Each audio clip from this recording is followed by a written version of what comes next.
everywhere, so this field does fill me with fieldness. And I do know that as I run here, away from the kingdom and all the worries that come with being a prince, that I feel myself, this field of glory that is around me. Nature is my king. And I shall have nothing but full of it. For this field shall have me, and I shall have it. Huzzah! Huzzah!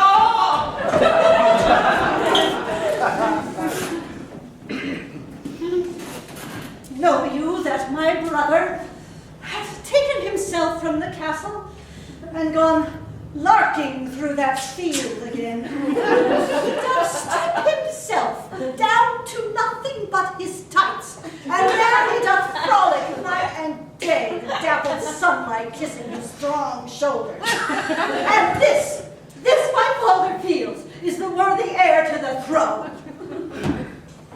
Yes, my lady, worry not thy head, for 'tis but a phase that he is going through, and shall pass like gas after a large meal. Suck in, my lady. Thy worldly wisdom, Roomwaller. It's sometimes a little crude. I'm sorry. Here am I, laced in this very corset, where my ribs are so constricted that I scarce can breathe, while my brother shirtless gallops through the field. I hate him. I do hate the very ground he capers on. I hate his purple tights. Crown.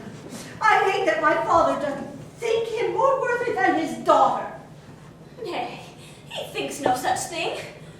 Yes, 'tis true that he is to be married first, and that he is to get all the land, and that he will have the biggest chunk of the castle to live in, but 'tis nothing, for thy have radiant beauty and wisdom.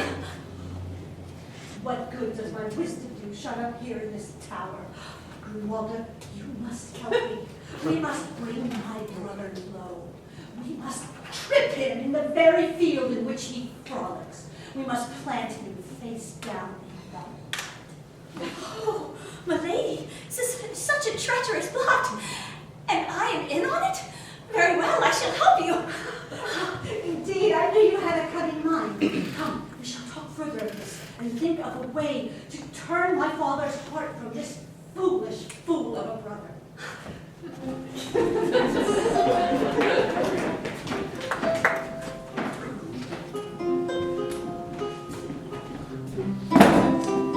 Come, my son.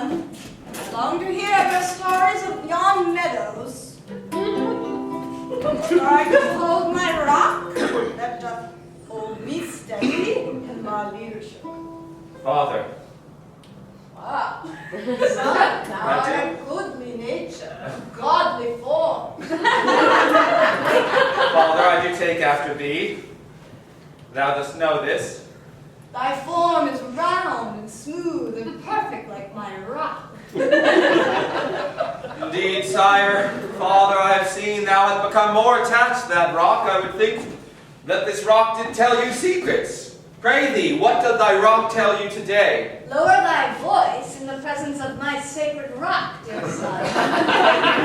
Yes, my rock tells me many things, but only in the privacy and the quietude of the evening.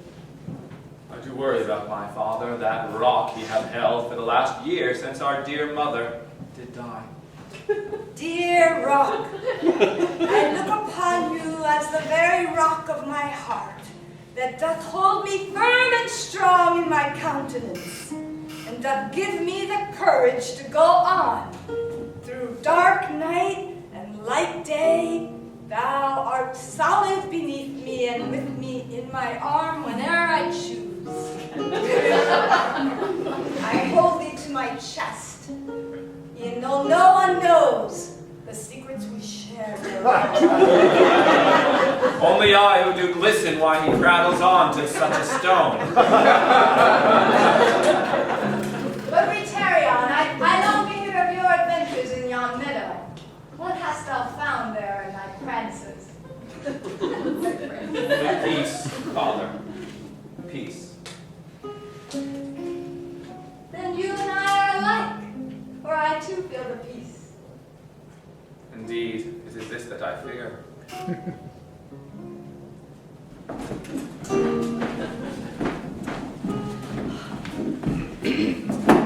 Take thou this rock and plant it in my brother's chamber. My father has not missed it yet. He shall raise the entire castle in a hue and a cry, for this rock doth mean more to him than both his children. Then I shall keep it safely, my lady, in a place that no one shall look. My sister! Good brother, I do wear the purple tights, as thou hast requested. indeed, they do compliment thy manly form. Quickly, I shall keep him distracted. You must hide the rock somewhere within his chamber. When my father is in a terrible rage over the loss of his rock, we shall lead him there and disgrace my brother.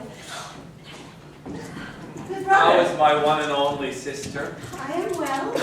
Thou art fine, and a fine woman for the taking. I am sure there are many princes that have come calling of late. No? Nay, the princess cannot call till thou art wed, and thou wouldst rather caper in the field than caper in a bed. I do hear a tone in thy voice. I did not know that father had forbid this. Nay, brother, forgive me. I am merely weary. Your sun-warmed skin annoys me greatly. I cannot say why. Dear sister, I do love thee. I want only for thy happiness. And you know our father has not been the same since our mother's passing. It is true. He is sad, his cheek is pale, and he doth hunker o'er that rock like it held his very soul. Ah, that rock! That rock! It's like a bane on our existence, for it does pull the weight of this entire castle down. And yet the rock does give him comfort. I have heard him say it many times. And he has spoken wise words, said to come from the rock, and yet when he speaks without listening, it does sound so foolish, everything he does say. Good brother, Good sister. hear me. If perhaps the rock doth have an undue influence on our father. Perhaps if he were to be parted from it for a little while, he would regain his senses. I know not, for as I have said, he does speak like a fool when he does not consult with it. What if left only to his own devices? And yet, I do see the rock as taking us down this path where we do acknowledge the rock like it is indeed our Queen Mother, practically.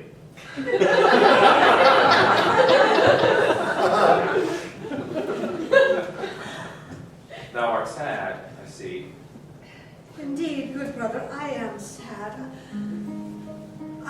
I fear for the kingdom, for our father, and for you. How are you to be a worthy prince, one who can take over the kingdom and speak rock-like words without the aid of this here rock, if all you do is caper in the fields? I do not understand this obsession with the natural world. Then thou must come with me.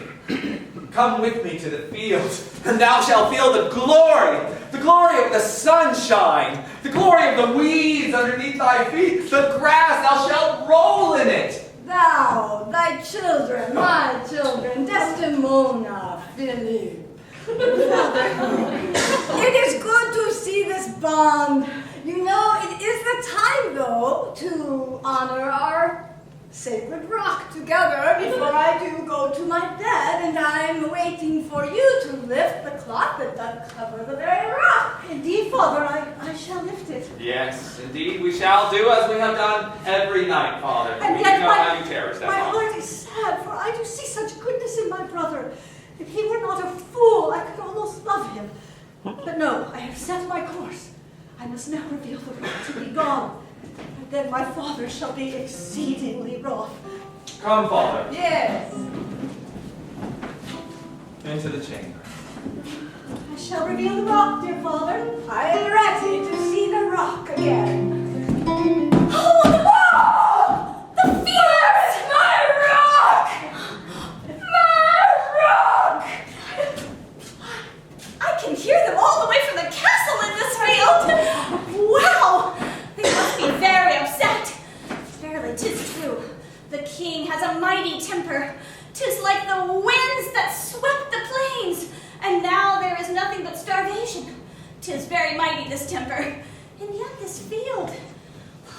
so glorious. 'Tis no wonder the good prince spends many an hour here. Oh, for the sun doth warm my skin. Oh, I am like a patch of butter upon a loaf of bread.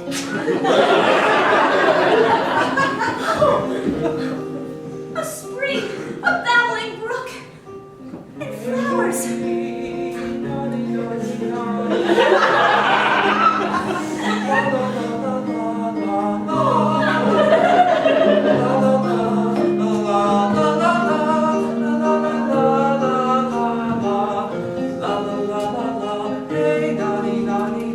Woodland fairies!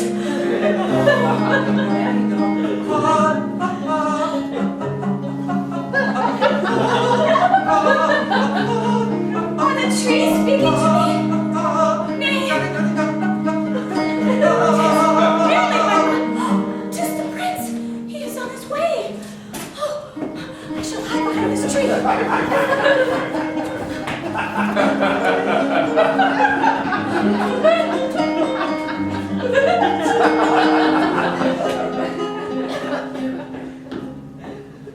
For in this field I do feel myself. Oh. He has come here as well to escape the wrath and anger of his father. Oh, for never such a wrath did you see. And I came here as well because I am feeling feelings of guilt, something of which I have not felt before. And I am feeling something else in this field, for I'm trying to forget my father's wrath. He did yell at me. His words were foolish, for he did not have his rock to consult with him. This field has always made me feel so good, and yet there is another feeling here. This field is growing discontent. Father! Foul wind! That disturbs the very flowers! No! The very apples! No! What doesn't stir? I know not without my rock! Foul wind! Thou shalt die, for I shall squeeze thy very leg! Nay! What shall I squeeze then? Your very eye! Nay! I shall squeeze thy toe, and I shall pull it until a dog comes, I don't know! Calm thyself. We shall search the castle high and low, hither and yon. We shall find your rock, good father. But sir, I beg you, speak not without the rock in thy sweet hand. For when thou dost, thou utter such nonsense that I fear the entire kingdom shall come down around thy ears when they know thee for a fool. Knowest not that that rock doth fall upon me like a table that I did once live inside of, and I need my green thing to take upon my leg! Sir, come, let us take you to bed. There you shall rest. I shall have the servants search the castle high and low. Oh, I shall kill something, a puppy something! Hey, Nani. Hey, Nani, Nani.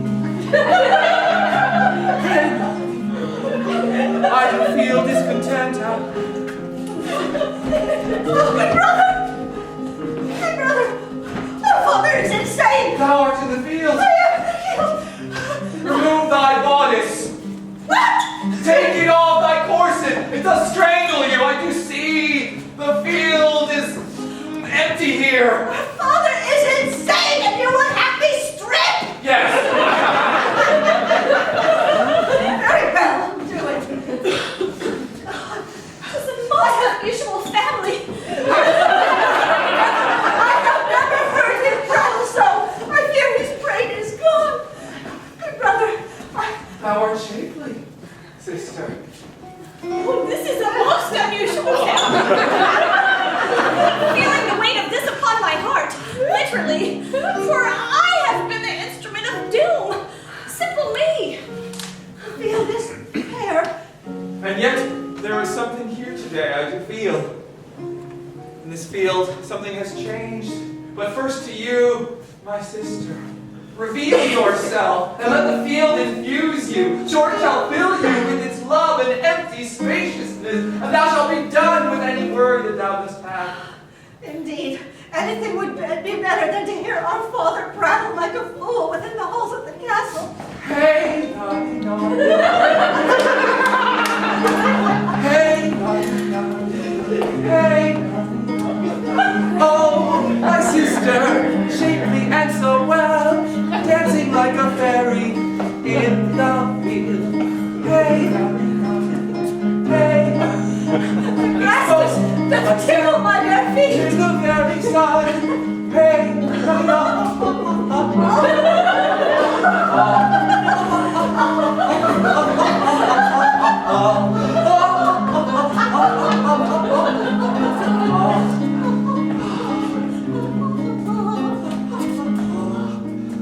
so now we shall speak of the rock.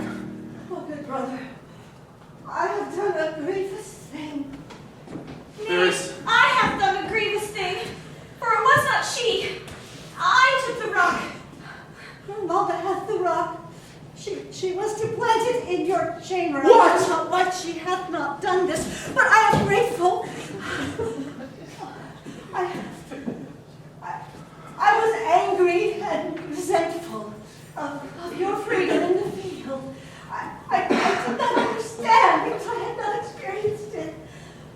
I knew not that thou had no suitors, and thou wert waiting for me to wed.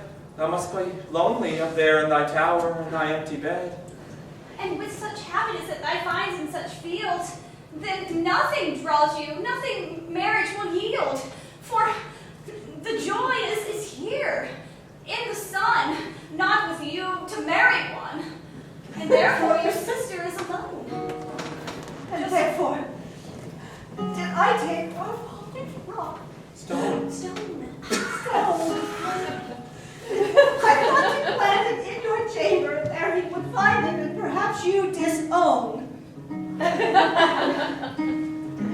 No matter. We shall bring father his rock, his stone. You yourself said that the stone that possesses mind, his heart, yea, his very soul. And how is he without it?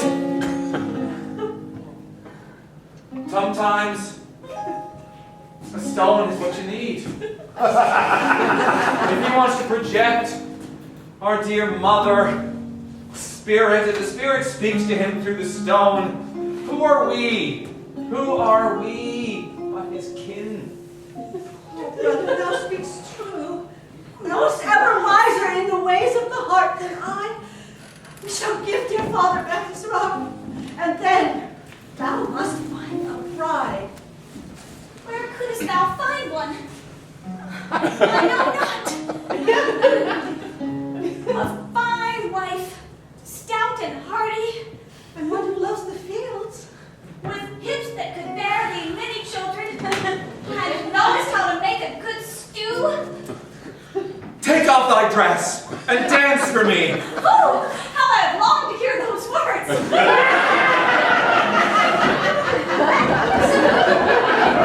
She doth dance exceedingly well. She doth caper as well as thee, dear brother. Dance more. Show me thy lovely form. These spirits have finally seen the light. I shall dance with thee. I shall leave you here to hew the field, and I shall restore unto our father his rock